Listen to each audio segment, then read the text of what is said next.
With each day, you will see a difference. It is typically done in the morning, but it can be done anytime you're feeling less powerful. And when you're feeling less powerful, you are in that. The triangulated relationship is the norm, but you are in the dysfunctional version of it. You know,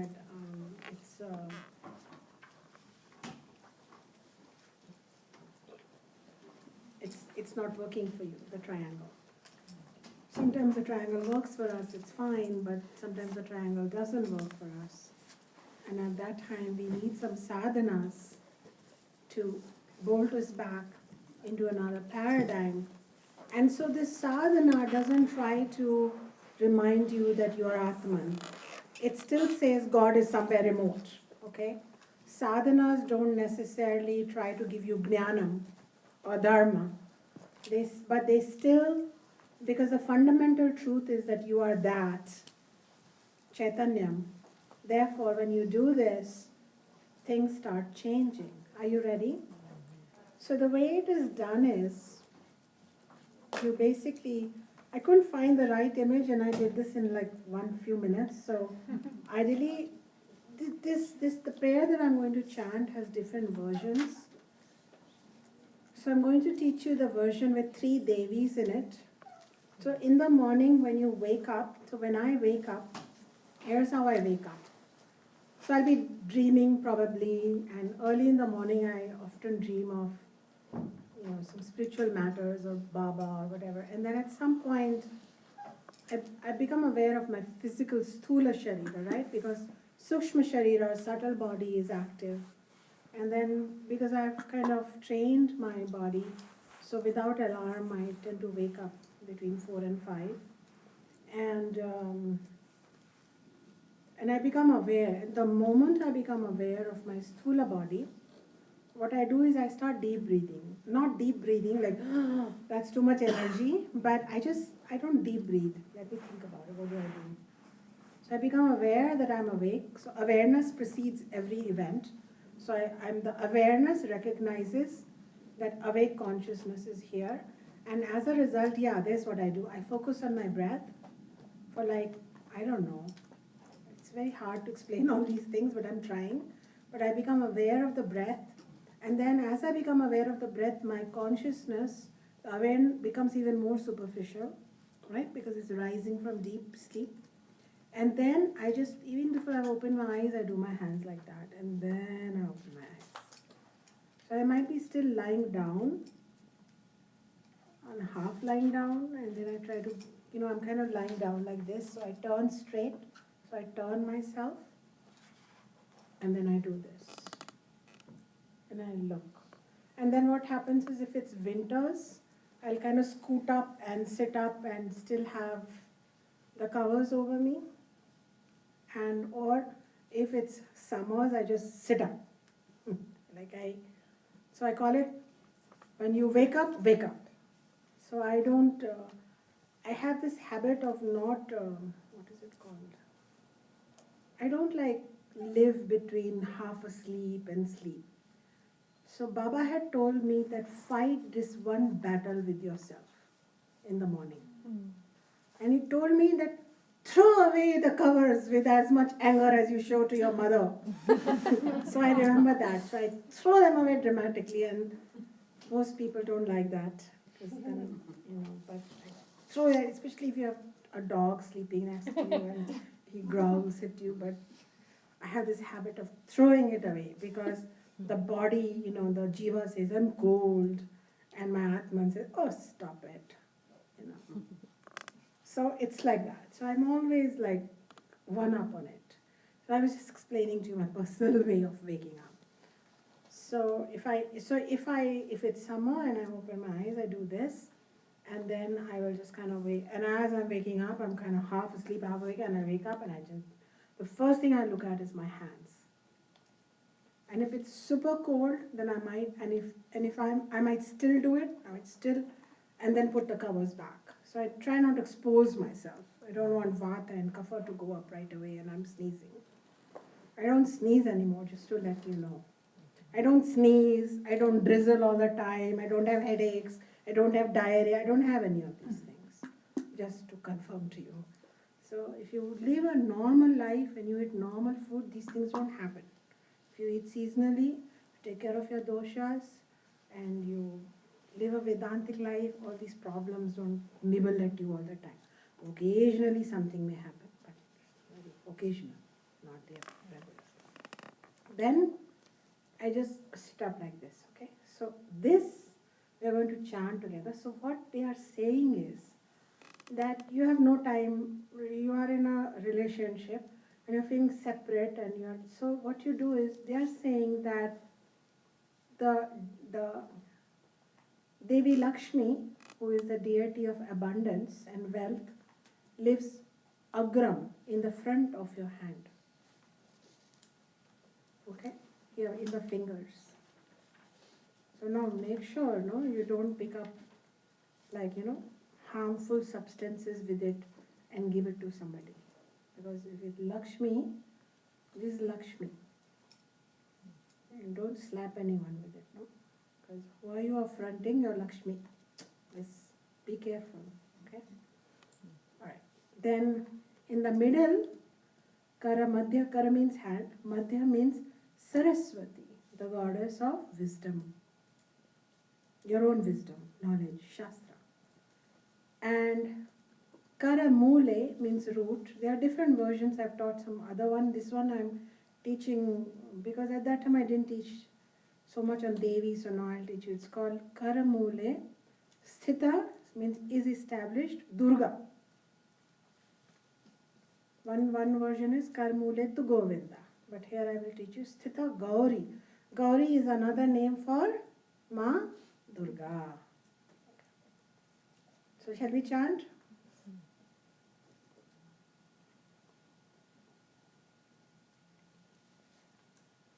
Okay. So when you chant it, you can't be very loud in the morning because one, other people may be sleeping. Number two, you may not have the right energy. So don't try to, it's more internal. So when I'm Karagre, Vasate, Lakshmi, so I sometimes don't even talk. I'm like this, But what the Shraddha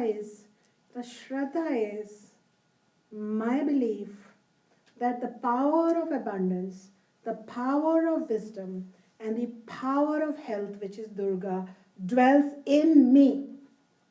Bottom line.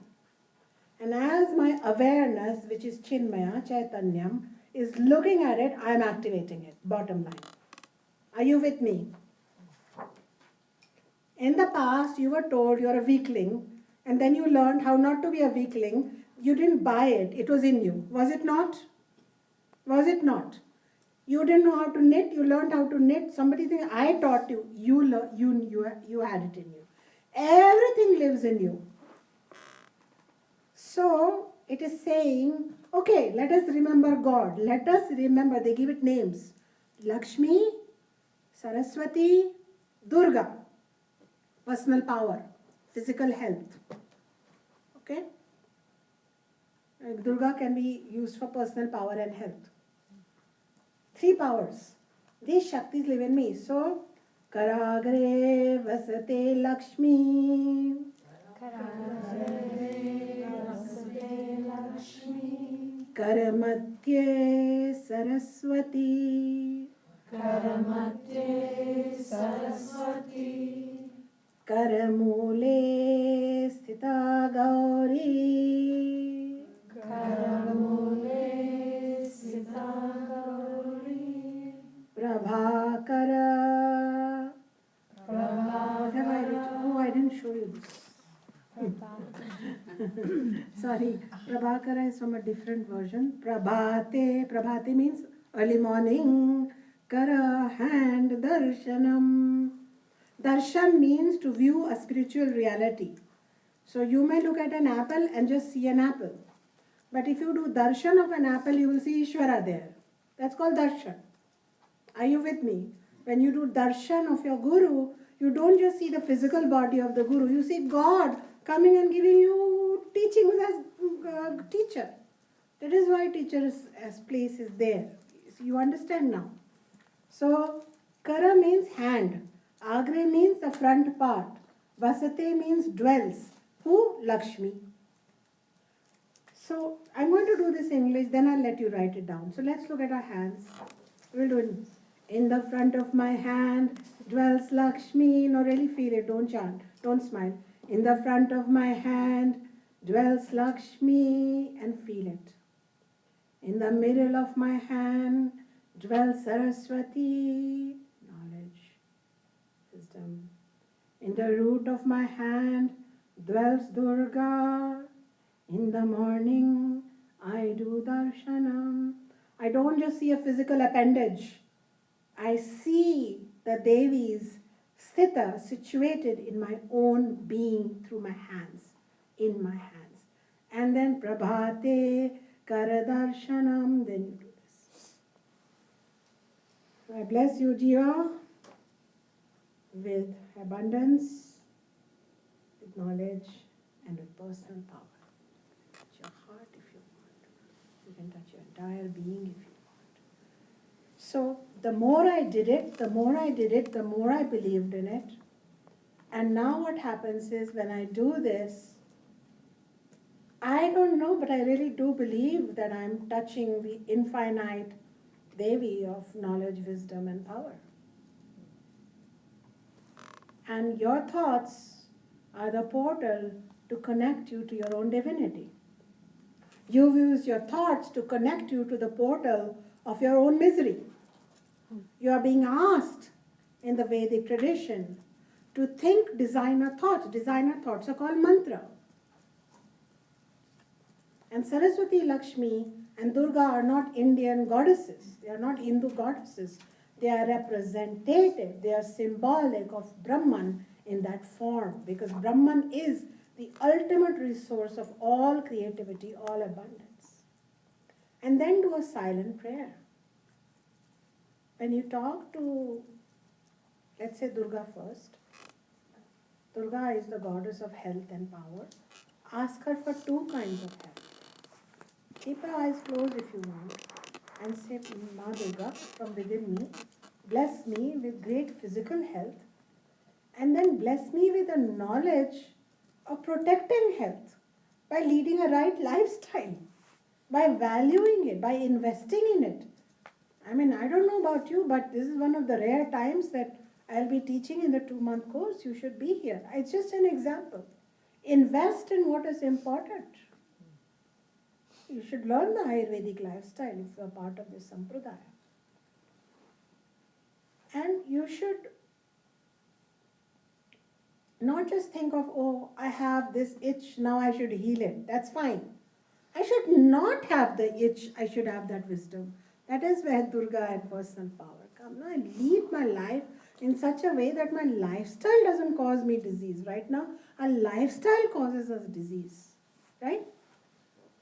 At Durga, you ask not only for restoration of health, but the knowledge that you can protect health. The power for you to say no to certain foods, to certain friends, to certain late night snacks. At least be able to do that.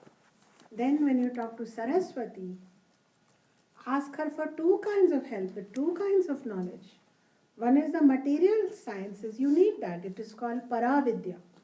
You need it, right? If you are studying Ayurveda, if you are studying something like languages, grammar, engineering, publishing, you need that knowledge, don't you? Even Ayurveda is part of that.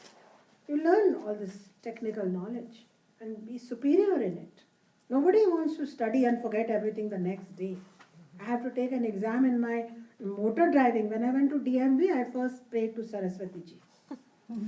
No, really. She is driving my car for me. Because I didn't really deeply study for it. Just take Saraswati. Check. Pass. The point is, you remember Saraswati ji for every kind of domain knowledge. But then you also say to Saraswati, and Ma, give me apara vidya, give me Atma Bodha. Let me understand Vedanta and live by it. That is Mother Saraswati's domain. And when with Mother Lakshmi, you want two kinds of wealth with her also. See, one is the wealth you deserve it and you deserve it and you can ask. And you can say, Mother, make me abundant enough. Whatever is your need. My bills are paid, I have savings, I have enough to give to my parents, I can donate regularly to my sampradaya and to my kula so that this can continue. I have all these duties. Please help me fulfill them, Mother. I don't want to be devastated, always worried. Whether I am ending business, whether I am starting business, you be with me so that I feel abundant in the process. So this is a wealth, is a material wealth. And the Veda never wanted us to pretend that it is not important. Because if we pretend that wealth is not important and we only focus on personal health, power, or we focus on knowledge, and we don't focus on health, then it is known as Shakti Vaishamya. Shakti means power and Vaishamya means imbalance. It's an Ayurvedic word, Vaishamya. Dhatu Vaishamya, Dhatu Samya. Samya means equilibrium. Vaishamya means disequilibrium. Doshat Vaishamyam, disequilibrium, and Samyam means equilibrium. Okay? So you want Shakti, power, Samyam, equilibrium. So you only have knowledge, you have no money. You only have money, no knowledge, no health. You are just pursuing wealth at the cost of health. So all this causes Shakti imbalances. But what Veda is very clear for us. It says, remember, we are in the triangle. This is not the ultimate jnana. For the people in the triangle, we are doing a sadhana, and it says to us, look here, fellow, you have to cultivate all three equally. So if you can divide up 100 into 3 parts, 33 point something, that much Lakshmi, that much Saraswati, that much Durga. So don't pursue wealth at the cost of health. Don't pursue health at the cost of wealth and education. So because then your life will be a misery. And even Vedanta, nobody can help. Nobody. Because you will be stuck in the triangle in a Shakti disturbance. So what you do is you ask for the second kind of wealth also. And the second wealth, listen carefully, that Lakshmi gives us. One is the material wealth. And the second wealth that she gives us is very interesting. She is the Adipati, or she is the goddess of contentment. So you can earn, but you are not content, you will still die miserable earning, feeling poor.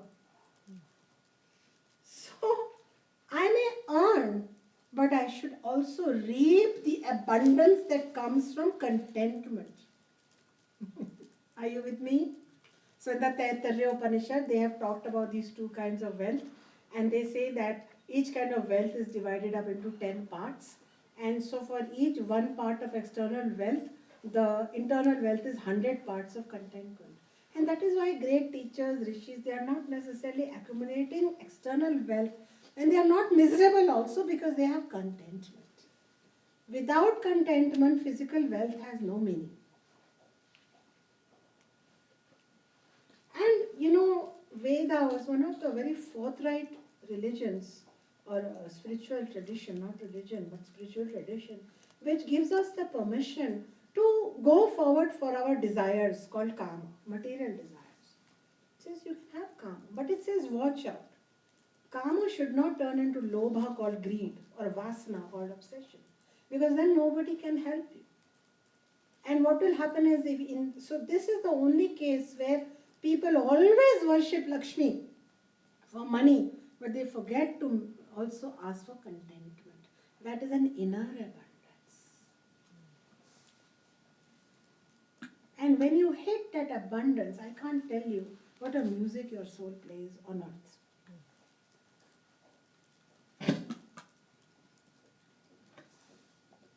Very, very beautiful place to be at. Okay. Are you with me? Do you like it? Shall we chant now? Have you written it?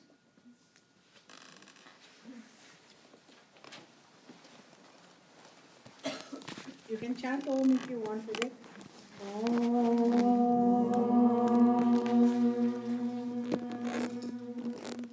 Now with feeling. Karale vasate Lakshmi, Karamadhye Saraswati. She is there and she is blessing me. Karamule Sita Gaur Prabaate Kar Darshanam. With darshanam, I'm not just looking at physical material hands, I'm looking at the spiritual field. This becomes a spiritual field. Prabaate Kar Darshanam.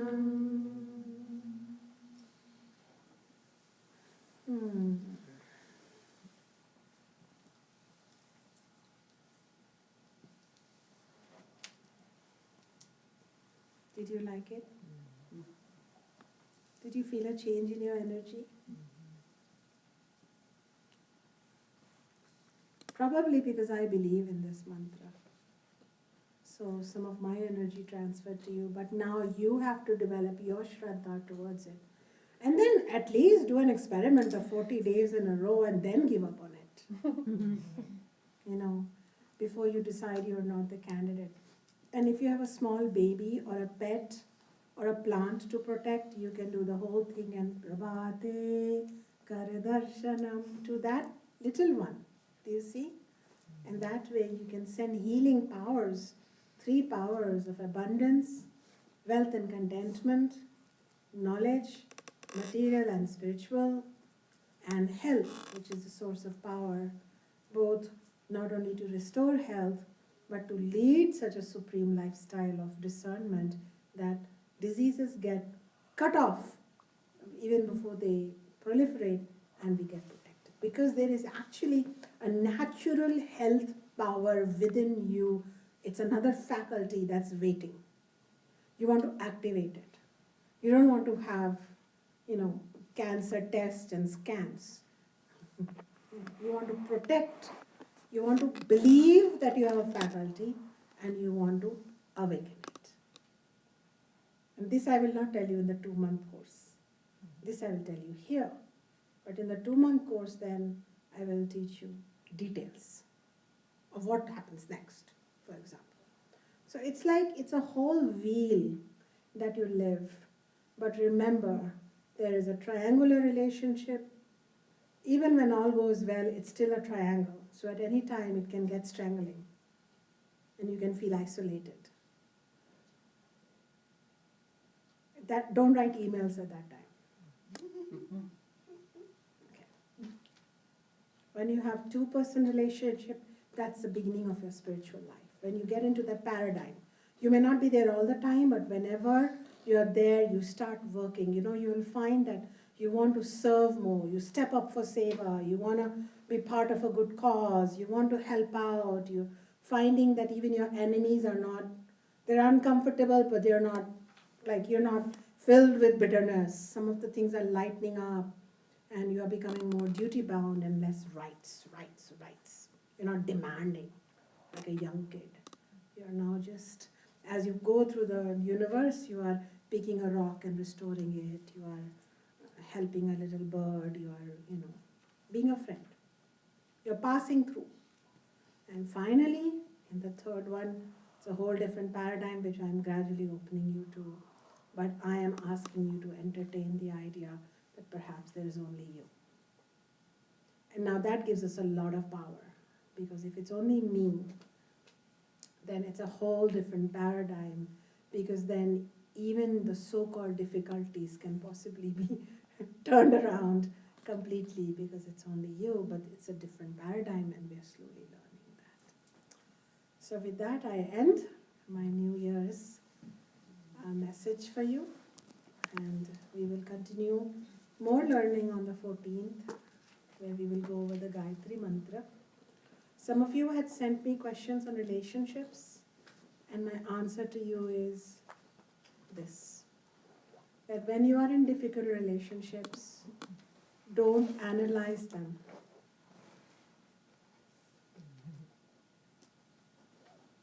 Too much. Some is okay. Become aware of your duty, what you can learn, and try not push and pull. Instead, do some sadhana, and gradually, probably either new inspirations to be in that relationship or to leave that relationship will emerge. New relationships, it will be an inspiration. Nobody will push you out. There'll be an inspiration to leave. There'll be an inspiration to act in a new way. And if you're really at it, probably, gradually, it will not matter, and the person on the other end, whatever be the relationship, they will either feel the need to change or they will need to go away further from you in this mithya space and learn their own lessons. But if you're in a good auspicious dharmic intention, somehow whether the person leaves, goes far away or comes closer, it will all be auspicious. But if you are in this space, we don't know. You be in this space. What's my sacred duty? What's my sacred relationship? And sacred duty doesn't mean being a, what is it called, carpet? What is it? A doormat. Huh? Doormat. Doormat? Don't have to be a doormat, right? What is it? Are spiritual people doormats? No. No. Spiritual people are kind people who are courageous. And spiritual people don't control outcomes. Spiritual people bow to Dharma. And then the outcome somehow, in the short course or in the long course, will become an Om and match you. Just try it. Controlling outcome is I can't let go of this person, I need this person, somehow it needs to be done now, my biological clock is running out, all that stuff. Instead, be like this. Gradually it will work out. So it's called Shraddha.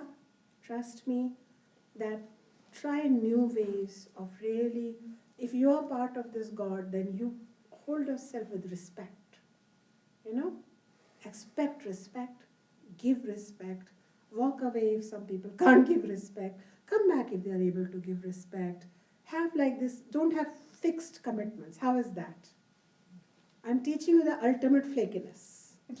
It's called being spiritually committed to Dharma, but being a little bit less committed outside. Is that okay? Is that all right?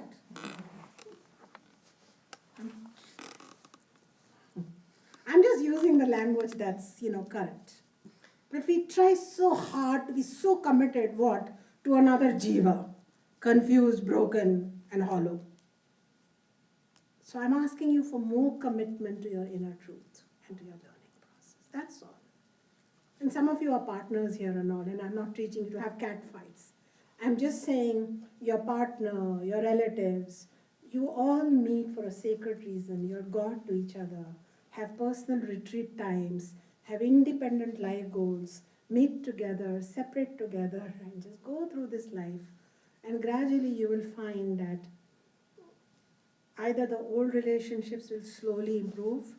If they take longer to improve, you will feel less traumatized by them. And by you being able to give them space, somehow their own destiny will take over and your auspiciousness will impact them no matter what. Are you with me? Like as a teacher, I have a relationship with each one of you, and many of you I even tie the thread.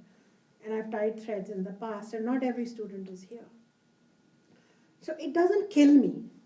Some student is here, some student is not here, some student is listening from distance, some student will listen later, some student is traveling. I have to watch it. Shunya, is your heart, emotion, spirit aligned to teach on Thursdays? Are you teaching from your heart? What are you doing? See? Then whatever, some students go, some students come. So I don't control. Some students come for advice, so I give it. Some don't come for advice, I don't give it. But it's not this control. Are you with me? The only control I can have is on myself. That control I have. So that is what I just wanted to say in short for relationships, that with Shraddha, open your own portals to a higher experience. Try what I'm saying with Vedanta, with some of these sadhanas. Incorporate them as part of your life and see how you are feeling. Good night, everybody.